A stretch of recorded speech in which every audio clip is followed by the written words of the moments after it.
vous voyez quelle est la crise du logement, que quelques milliards d'euros permettraient de régler assez rapidement, alors que ça traîne depuis des années, mais qu'en revanche, pour sauver les banques, on ponctionne la richesse des Français de 69 milliards d'euros. Ah, ça, tout le monde le dit, hein. C'est un véritable scandale. Voilà. Oui, on nous fait souvent la réflexion, d'ailleurs. Mais c'est un scandale. Il faut maintenant, écoutez, puisque j'ai la chance de m'adresser sur un micro, et avec une radio qui n'interdit pas aux voix dissidentes au contraire de s'exprimer, au contraire. Eh bien, je dis à tous les gens qui m'écoutent, il faut que les Français arrêtent de s'indigner seuls derrière leur écran de télévision ou derrière leur écran d'ordinateur. Tout à fait. Parce que ça ne changera rien. Ce qu'il faut, c'est que les Français se ressaisissent et se mobilisent.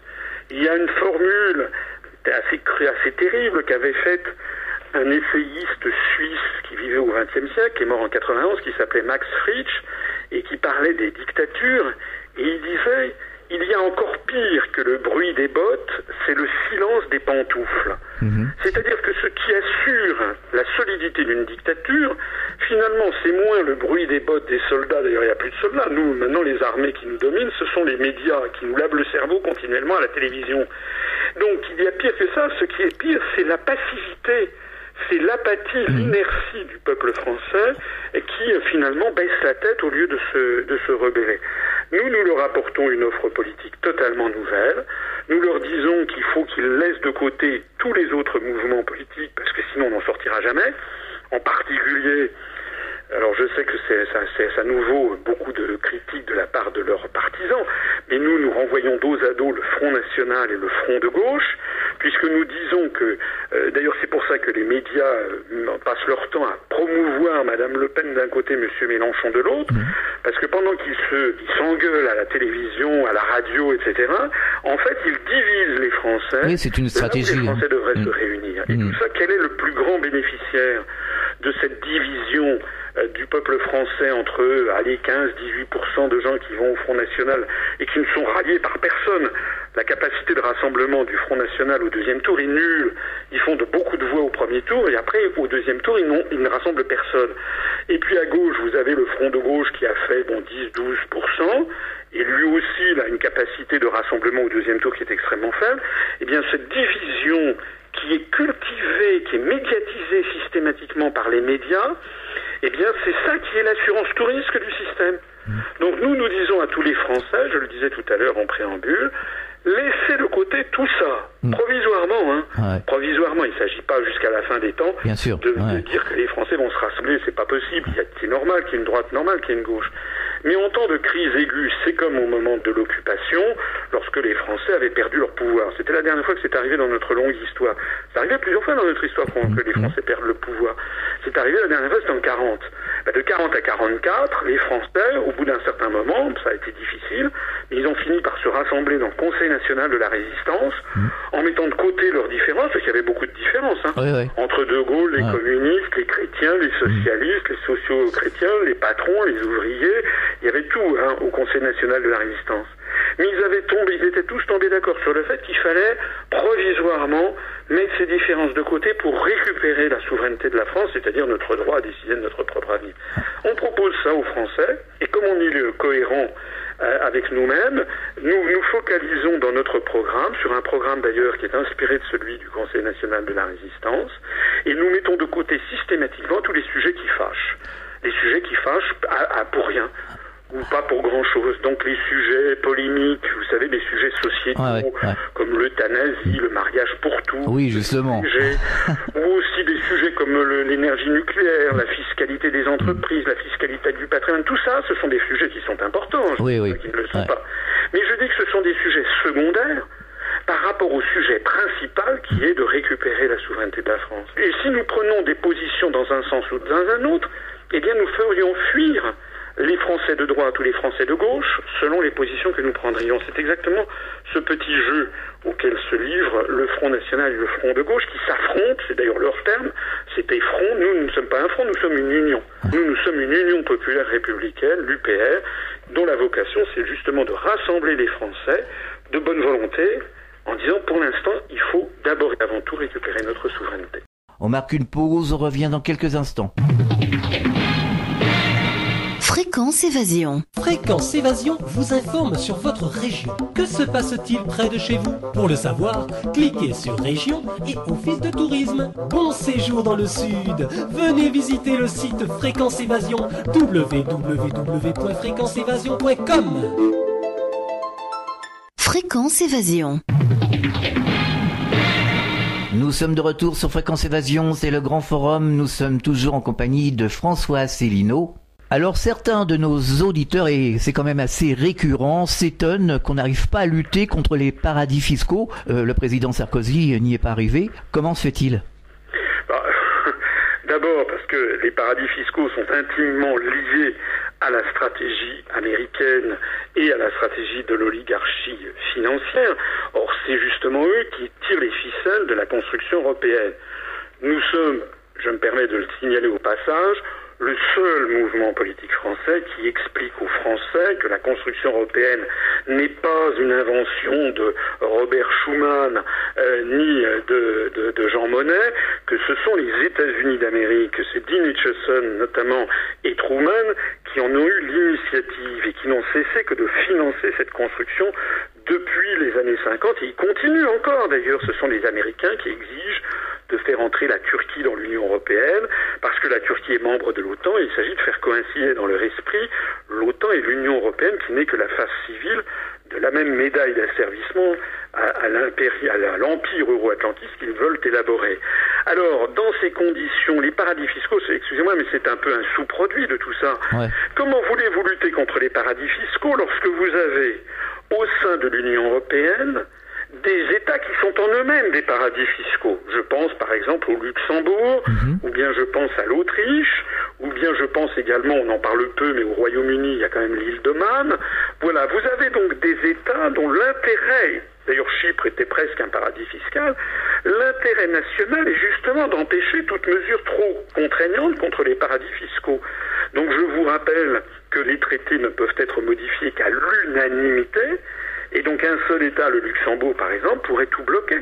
Voilà. Donc en fait, effectivement, à chaque fois, mais on retombe toujours sur la même chose. À chaque élection, je l'ai dit plus tôt dans notre entretien, vous savez, à chaque élection, vous avez des gens qui vous promettent une autre Europe. Il y en a qui vous disent on va faire une Europe qui marche. On dit beaucoup de choses, hein. On dit beaucoup de choses. Sociale. Il y en a d'autres qui vont dire on va faire une Europe des travailleurs, une Europe écologique, une Europe des nations, etc. Mais tous ces gens, ils oublient de dire que la France, c'est un État sur 27. Bientôt, d'ailleurs, au 1er juillet, vous savez, la Croatie va rentrer, ça sera un État sur 28. Donc la France, même si c'est vrai que la France est un État important, je ne vais pas dire le contraire, mais nous, on nous ligote avec 26 et bientôt 27 autres États différents, et on est sommé d'avoir la même politique sous peine d'unanimité, enfin, avec contrainte d'unanimité. Donc, les promesses qui sont faites aux Français en leur disant « je veux une Europe comme ci », mais c'est pas aux Français qu'il faudrait le dire. C'est pas aux Français que M. Hollande doit dire « je vais lutter contre les paradis fiscaux, je veux une Europe sociale ». C'est pas aux Français que M. Cohn-Bendit doit dire « je veux faire une Europe écologique ».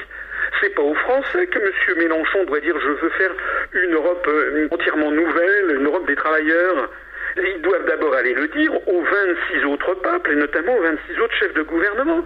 Ils doivent aller le dire à Mme Merkel, ils doivent aller le dire à M. Cameron, ils doivent aller le dire au Premier ministre de la Finlande, ils doivent aller le dire au Premier ministre luxembourgeois, au Premier ministre néerlandais. C'est à tous ces gens-là qu'ils doivent aller le dire. Et pourquoi ils ne le font pas? Parce qu'ils savent très bien qu'on leur fermera la porte au nez. Voilà. Donc ils préfèrent entretenir les Français dans l'illusion qu'ils vont changer les choses alors qu'ils ne changeront rien. Vous savez, ça fait maintenant longtemps que ça dure. Ah ça oui, c'est sûr. En 1997, lorsqu'il y avait eu la dissolution, Lionel Jospin, le programme du Parti Socialiste, en 1997 pour les législatives, avait été qu'il allait remettre en question les critères de Maastricht. Il n'a rien remis en question du tout, ça dépendait pas que de la France. Alors justement, un auditeur qui nous a envoyé par mail une question pour vous, François Asselineau. Il en a ras-le-bol, il cherche du travail. Une question donc de cet auditeur, Saïd, Paris 18e, concernant l'emploi des Français en Allemagne. Il s'étonne que l'on ne facilite pas l'intégration des Français désirant travailler dans des entreprises françaises qui sont en Allemagne. Oui, enfin d'abord, je ne suis pas sûr que ces entreprises françaises qui sont en Allemagne embauchent à tour de bras. Voilà. Actuellement, la situation en Allemagne est quand même On nous la présente dans les médias comme si c'était formidable. C'est tout sauf formidable. La situation actuellement en Allemagne, aux dernières nouvelles, le taux de croissance pour 2013 en Allemagne sera de 0,3, c'est-à-dire à peu près rien.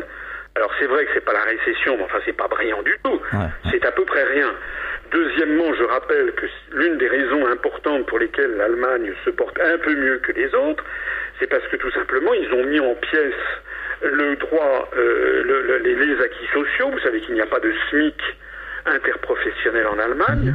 Il y a parfois des salaires par branche, mais par exemple, il n'y a pas du tout de salaire minimum dans l'agriculture, donc pour les ouvriers agricoles. Vous savez qu'en Allemagne, il y a des gens qui gagnent vraiment des clopinettes, hein. Donc il y a un taux de pauvreté en Allemagne qui est assez important, une pauvreté un peu cachée. Il y a d'ailleurs très très peu d'Allemands qui possèdent leur appartement ou leur maison. En France, il y a 55% des Français qui sont propriétaires de leur logement. En Allemagne, je crois que c'est pas plus de 25%. Donc vous savez, la situation en Allemagne, elle n'est pas si brillante que ça. Par ailleurs, en Allemagne, excusez-moi, mais les Allemands, même si c'est une entreprise française qui est installée en Allemagne, elle a quand même besoin d'avoir des gens qui parlent l'allemand. Or, les Français parlent pas très très peu l'allemand. On revient sur le problème des langues, et puis j'ajoute que finalement, il n'y a pas non plus énormément de Français qui sont disposés à aller s'installer en Allemagne. Le monde d'aujourd'hui, vous savez, c'est un monde où les gens ne rêvent pas de l'Europe. Moi, je vois autour de moi, j'ai d'ailleurs un neveu, et je vois pas seulement mon neveu, mais je connais pas mal de jeunes ou de moins jeunes. Les gens, ils vont s'installer à l'autre bout du monde. Mon neveu vient de s'installer en Australie. Il y a des gens qui vont s'installer, qui vont faire des stages aux États-Unis, au Japon. Oui, on en parle beaucoup, oui. Voilà. Donc, vouloir limiter le périmètre de nos intérêts à l'Union européenne et à l'Allemagne est quelque chose qui est absurde, en fait. Ça ne correspond pas à la réalité. Aujourd'hui, concrètement, quelles sont les solutions pour nous en sortir ? Parce que les politiques parlent beaucoup, hein. On va faire ci, on va faire ça, ça reste verbal. Ils ne disent jamais comment ils vont faire, quels outils ils vont prendre pour faire ce qu'ils prétendent dire. Alors, ça reboucle sur une question que vous m'aviez posée tout à l'heure, à laquelle je n'ai pas tout à fait bien répondu et sur laquelle je voudrais revenir. Vous me disiez que justement les Français étaient un peu dégoûtés par les politiques. Ah oui, tout à fait, oui. Alors, il faut bien comprendre que nous sommes dans une société complexe et que les sujets sont un peu compliqués. En particulier, la question européenne est compliquée. Dès que vous parlez autour de vous, si vous avez des amis, de la famille, des collègues, si vous commencez à leur parler de l'Europe, au bout de 5 minutes, il y a des gens qui vont commencer à bâiller en disant « mais t'as pas autre chose à nous raconter parce que c'est vraiment ce que tu nous racontes est vraiment extrêmement ennuyeux. » Voilà. Donc, pour la première fois dans l'histoire du monde, nous avons une dictature, parce que je n'ai pas peur d'utiliser le véritable mot. Il s'agit d'une dictature, c'est-à-dire d'une construction politique qui écarte de plus en plus les élections et le vote des peuples. Nous avons une dictature qui se met en place, non pas de façon coercitive avec la police, l'armée, des chars dans les rues, une police politique, etc., comme c'était le cas du temps d'Hitler, de Staline ou de tous les dictateurs connus du XXe siècle. Non, on a pour la première fois une dictature qui s'installe par l'ennui et la complexité. Voilà. Donc c'est tellement ennuyeux que les Français ne veulent pas s'en préoccuper. Alors, nous disons que malheureusement, il faut s'en occuper un petit peu. C'est pour ça que depuis maintenant 6 ans, je parcours la France en faisant des conférences. La plupart sont disponibles sur Internet. Il suffit d'aller sur notre site Union Populaire Républicaine et vous les trouverez dans les onglets. Voilà. Donc j'explique conférence par conférence, en faisant preuve, je l'espère du moins, de la plus grande pédagogie possible, où j'explique aux Français ce qui se passe et d'où viennent les problèmes. Par exemple, les délocalisations. Les délocalisations angoissent terriblement les Français. Mais la première question que devraient se poser les Français, c'est pourquoi on parle des délocalisations maintenant et qu'on n'en parlait pas il y a 30 ans. Du temps de De Gaulle, de Pompidou, de Giscard, de Mitterrand, il n'y avait pas de délocalisation au début de Mitterrand. Tout à fait. Ouais. Alors qu'est-ce qui s'est passé ? La Chine, elle existait déjà, l'Inde aussi. Qu'est-ce qui s'est passé ? Ce qui s'est passé, que personne sauf l'UPR n'explique aux Français, c'est qu'avant, lorsqu'une entreprise, si une entreprise avait voulu délocaliser sa production pour l'installer au Maroc, en Inde, en Chine ou je ne sais pas où, Elle devait donc sortir des milliards de francs pour installer une nouvelle usine, en tout cas des centaines de millions de francs, et donc devait demander l'autorisation du ministère français des Finances, la direction du Trésor. Ça s'appelait le contrôle des mouvements de capitaux. Contrôle ne veut pas dire interdiction, ça veut dire contrôle. Ça veut dire que dans certains cas, l'État disait oui, et puis dans certains cas, l'État disait non. Voilà. Et en général, il disait non, sauf, par exemple, si on estimait que c'était bien pour la France. Par exemple, lorsque Peugeot avait voulu investir en Iran pour fabriquer des automobiles, l'État avait dit oui, parce que ça permettait à une entreprise française de prendre pied sur le marché iranien, d'y fabriquer des véhicules sous licence Peugeot, et puis, comme par ailleurs, on était également les maîtres de notre commerce extérieur, eh bien, on était sûr que ces voitures fabriquées à très bas coût en Iran ne seraient pas réimportées en France. Voilà, c'était du protectionnisme intelligent, et il y avait du commerce extérieur, mais on limitait l'impact pour préserver le niveau de vie des Français. Alors ce qui s'est passé, pourquoi ça ne marche plus maintenant? Eh bien, c'est le traité de Maastricht, qui a ensuite été repris dans les traités européens actuellement, c'est l'article 63 du traité sur le fonctionnement de l'Union européenne. Cet article, et c'est vrai depuis Maastricht, donc depuis 1992, il interdit tous les contrôles de mouvements de capitaux. Ça veut donc dire que désormais, lorsqu'une entreprise française veut construire une usine à l'autre bout du monde, si possible d'ailleurs dans des pays à très très bas coût de salaire où on fait travailler les enfants, ou bien où on paye les gens par exemple 1 euro par jour dans des conditions de travail épouvantables, et bien maintenant cette entreprise elle a le droit de le faire, plus personne ne peut s'y opposer. Donc nous, ce que nous disons, c'est que nous disions, ça fait des années que je le dis, je l'expliquais déjà l'année dernière, au moment de l'élection, j'ai dit, Monsieur Montebourg, c'est une marionnette. Il dit qu'il va lutter contre les délocalisations, mais tant que nous sommes dans le cadre des traités européens, et dans le cadre de cet article 63 notamment, eh bien on ne peut pas s'opposer à ce qu'une entreprise française, quelle qu'elle soit, fasse des délocalisations. Donc, voilà un exemple très concret.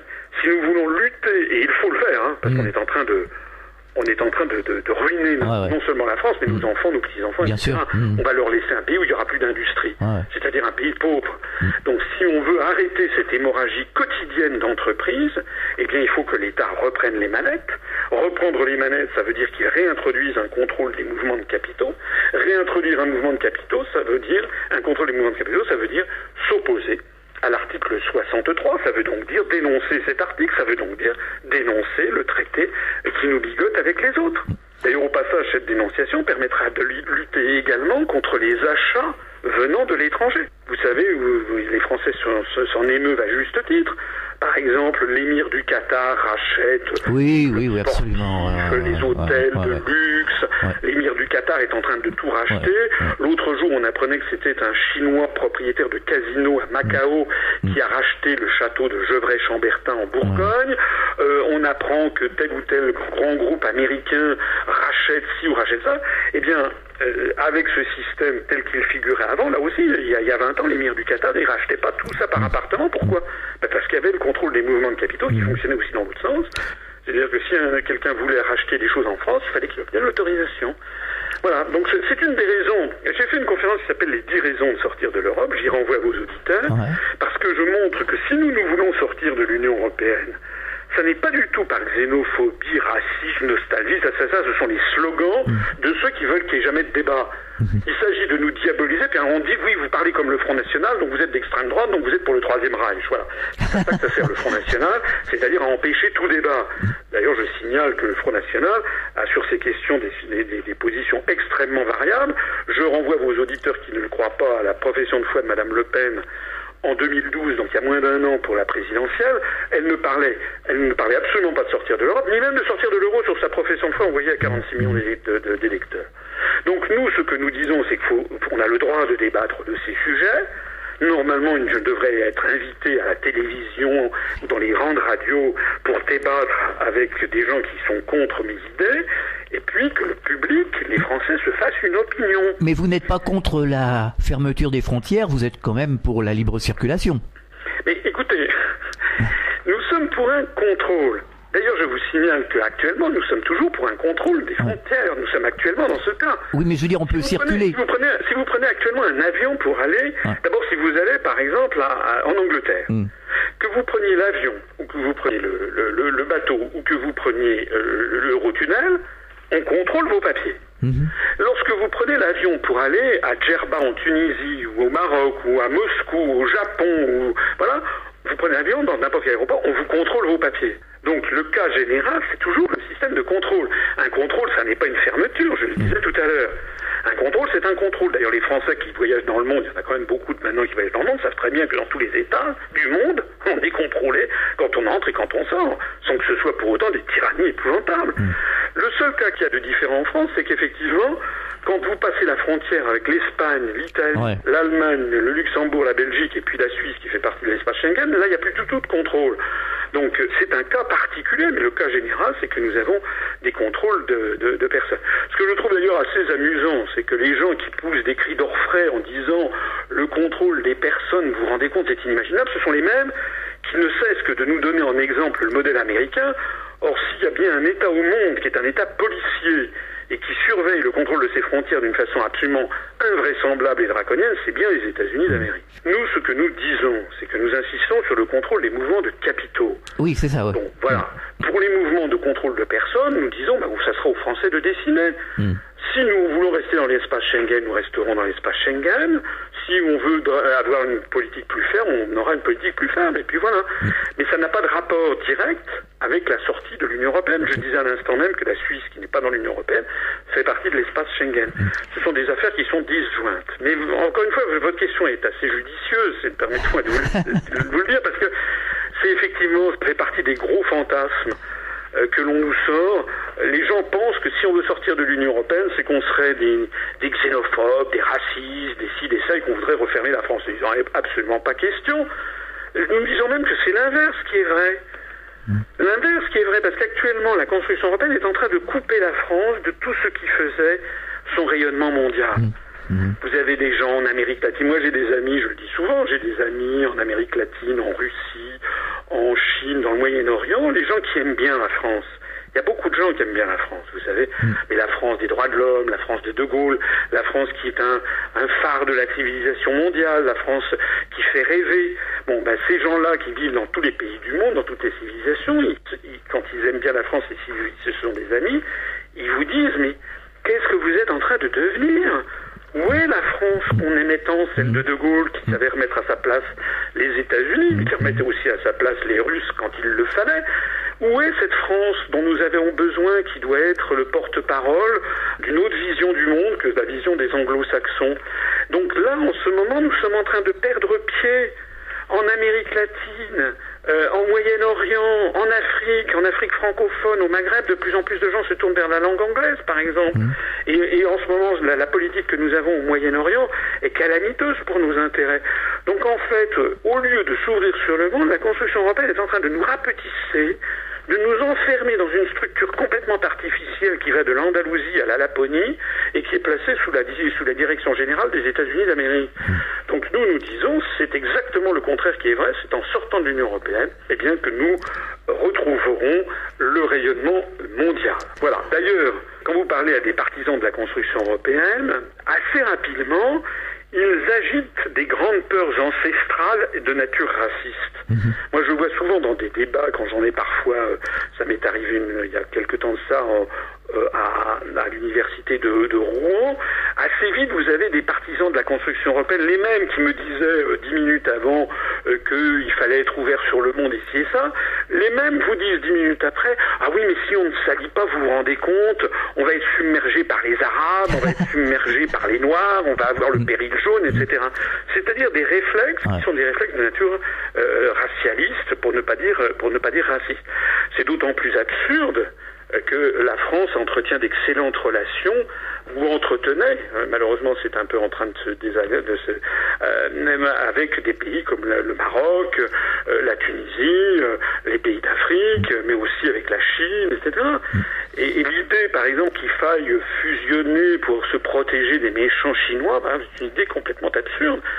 Moi, j'ai accompagné le président Chirac dans son voyage officiel en Chine en 1996, on avait été reçu par le président de la République chinoise, et M. Chirac était là pour promouvoir le TGV français, et le président chinois a dit « Ah mais monsieur le président de la République française, il y a un mois j'ai reçu le chancelier d'Allemagne, et qui me disait qu'il fallait surtout pas acheter le TGV français, il fallait acheter la ICE allemande de chez Siemens. » Voilà, donc en fait, nous avons des intérêts qui sont divergents. Citroën s'est installé en Chine, a fait une alliance avec une entreprise chinoise qui s'appelle Dongfeng pour mieux lutter contre Fiat qui a fait alliance avec l'américain Chrysler et qui maintenant se retrouve en Chine avec un autre partenaire. Volkswagen a un autre partenaire chinois, etc. Les alliances du monde d'aujourd'hui, c'est pas des alliances qui se font dans le périmètre de l'Union européenne. Les alliances capitalistiques, ça se fait entre tous les pays du monde. Et je vais vous dire, c'est bien que ce soit comme ça. Parce qu'il n'y a rien de pire pour la paix du monde que l'idée anglo-saxonne de diviser de façon artificielle et factice le monde entre grandes civilisations fondées sur des religions. Ça, c'est la théorie du choc des civilisations. Ça nous emmène tout droit vers la guerre. Tout à fait. Le meilleur antidote à tout ça, c'est justement d'avoir des liens avec tous les pays du monde, quels qu'ils soient, quelle que soit la couleur de peau de leurs habitants, leur langue, leur religion, de nouer des liens d'amitié avec le monde entier. C'est d'ailleurs conforme au génie de la France. Ça me paraît évident. On marque une pause, on revient dans quelques instants. Fréquence Évasion. Fréquence Évasion vous donne la possibilité de dialoguer sur l'un des 3 forums. Paranormal, région et musique. Venez dialoguer sur les forums Fréquence Évasion. Cliquez sur Forum. Bon surf sur le site de Fréquence Évasion, www.fréquenceévasion.com. Fréquence Évasion. Nous sommes de retour sur Fréquence Évasion, c'est le Grand Forum, c'est la dernière partie de l'émission et nous sommes toujours en compagnie de François Asselineau. Alors François Asselineau, on peut vous retrouver sur Internet, nous le disions tout à l'heure, donc vous avez un blog, vous utilisez les réseaux sociaux et puis donc le site de votre parti. Voilà, le site c'est l'Union Populaire Républicaine.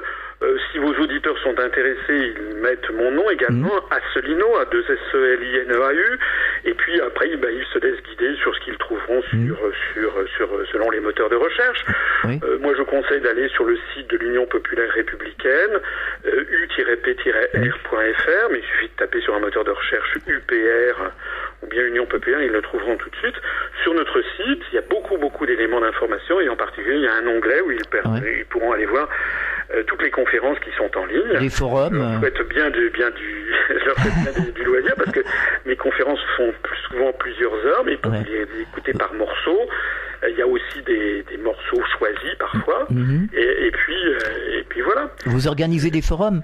Alors ils peuvent aussi aller sur nous avons 2 pages Facebook qui sont extrêmement actives, qui sont parmi les plus actives des pages Facebook politiques. Notre site lui-même est classé au niveau mondial comme le 4e site politique français le plus consulté, ce qui montre quand même notre progression fantastique. Je voudrais dire une chose, si vous me le permettez encore, c'est que il y a souvent des gens qui disent « Oui, tout ce que vous dites est passionnant, c'est fantastique, mais malheureusement, c'est trop long. Vous faites des conférences de 3 heures, c'est trop long. » Alors, je réponds « Oui, c'est vrai que c'est très long, ça je reconnais, mais d'abord, ils peuvent couper ça par petits morceaux et puis voir ça en l'espace de 3-4 jours. Et puis surtout, ce que je dis aux gens, et je renvoie ça, les Français devant leur propre responsabilité. Parce que les gens qui me disent ça sont, pour l'essentiel, des gens qui, eux, n'hésitent pas à consacrer 3 heures, 4 heures, 5 heures, 10 heures à chercher un nouveau forfait téléphonique. Je suis chez Bouygues, est-ce que je vais passer chez Free ou est-ce que je vais rester chez SFR? Ils vont passer des heures à chercher un nouveau téléphone, un nouvel ordinateur. Là, ils vont y passer des heures et des heures en comparant, en regardant des revues de consommateurs, en regardant les spécificités techniques de tel ou tel produit, comme un téléphone, comme leur nouvel iPhone. Je signale que les téléphones, ils ont une durée de vie limitée de 2 ans. C'est l'obsolescence programmée. Donc ce qui est vraiment un problème, il faut vraiment que les Français se ressaisissent, c'est qu'il faut qu'ils arrêtent de considérer qu'il est tout à fait normal de consacrer 10 heures à chercher un nouveau téléphone, mais qu'on ne peut pas passer plus de 3 minutes à se poser des questions politiques sur l'avenir de son propre pays. Tout à fait. Qu'est-ce qui est le plus important? C'est d'avoir un téléphone, un bon téléphone pendant 2 ans, et dans 2 ans, il va être bon à acheter à la poubelle. ou bien de réfléchir en adulte sur son propre destin et le destin de son conjoint, de ses amis, de ses enfants, de ses petits-enfants, des gens que l'on aime.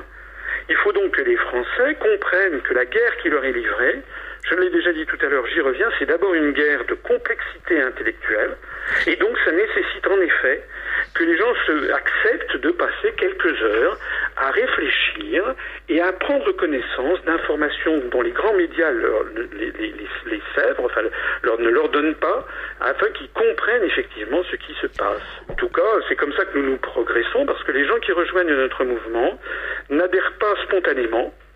Souvent, puisque évidemment, comme nous sommes partis de zéro, les gens qui viennent, ce sont des gens qui ne nous connaissaient pas, qui en général étaient d'ailleurs plutôt pour l'Europe, puisque tout le monde est pour l'Europe, c'est ce que l'on ne cesse de mettre dans la tête des Français, du berceau à la tombe.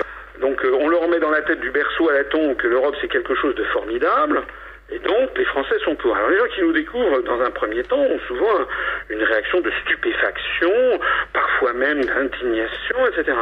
Mais s'ils sont honnêtes intellectuellement, il y a beaucoup de Français qui sont honnêtes intellectuellement, ils commencent à écouter ce que je leur dis, les références, et tout ce que je leur dis, c'est parfaitement sourcé. Donc après, les gens, ils vont vérifier.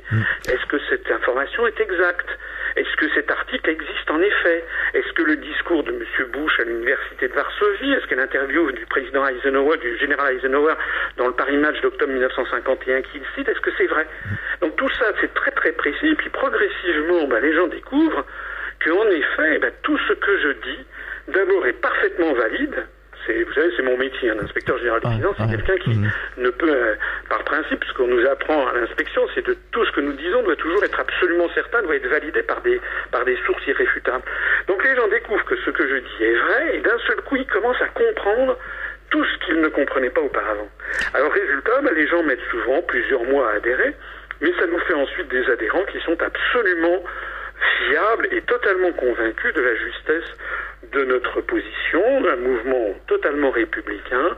Et puis, une fois que vous avez adhéré à l'UPR, vous n'en partez plus, parce que vous avez d'un seul coup les clés de compréhension de ce qui est en train d'arriver. Tous les événements nouveaux qui arrivent ne cessent que de donner de l'eau à notre moulin. Alors justement, pour terminer cette fois-ci, est-ce que vous avez un message adressé aux auditeurs préoccupés par la situation actuelle, là, tout de suite? Je leur dirais ce que je viens de vous dire, c'est-à-dire, ne croyez pas que le changement viendra d'autres phénomènes que de vous-même. Il faut que les Français se redressent. C'est ce que disait De Gaulle, aux Français, redressez-vous. Ouais. Se redresser, ça veut dire quoi? Ça veut dire d'un seul coup enlever les œillères que l'on a. Ça veut dire partir, faire un acte positif et actif, aller chercher soi-même l'information et accepter mentalement d'avoir l'esprit ouvert en se disant, je n'ai plus d'a priori, je vais regarder, je vais écouter ce que dit ce monsieur que je viens d'entendre. Voilà. Qu'ils aillent visionner mes conférences, qu'ils aillent sur notre site, et qu'ensuite, ils réfléchissent en leur âme et conscience. Moi, je ne demande rien de mieux que de débattre à la télévision, je l'ai proposé un nombre de fois d'ailleurs incalculable, soit avec des journalistes politiques ou économiques. J'ai été invité une fois sur BFM Business avec Nicolas Dose, il y a 2 ans, soit surtout avec des grands leaders politiques. Moi, je demande à débattre avec Madame Le Pen, Monsieur Mélenchon, Monsieur Copé, Monsieur Désir, Monsieur Bayrou. Mais naturellement, ils ne veulent jamais. Ils ne veulent absolument pas débattre avec moi, parce que je pense qu'en réalité, excusez-moi de le dire comme je le pense, mais je pense qu'ils ont peur. Ils ont peur parce qu'il se trouve que je connais mes dossiers à fond, parce que c'est ma formation. Voilà, on nous apprend à bien connaître les dossiers d'un point de vue technique. Et puis, j'ai des analyses sur lesquelles, ils ne savent pas forcément très bien quoi répondre. Voilà. Merci François Asselineau pour votre participation à cette émission, et bon courage pour la suite du Tonus. Merci à vous de donner la parole à justement un mouvement politique de pratiquement 3000 adhérents qui est totalement verrouillé des grands médias. Fréquence Évasion.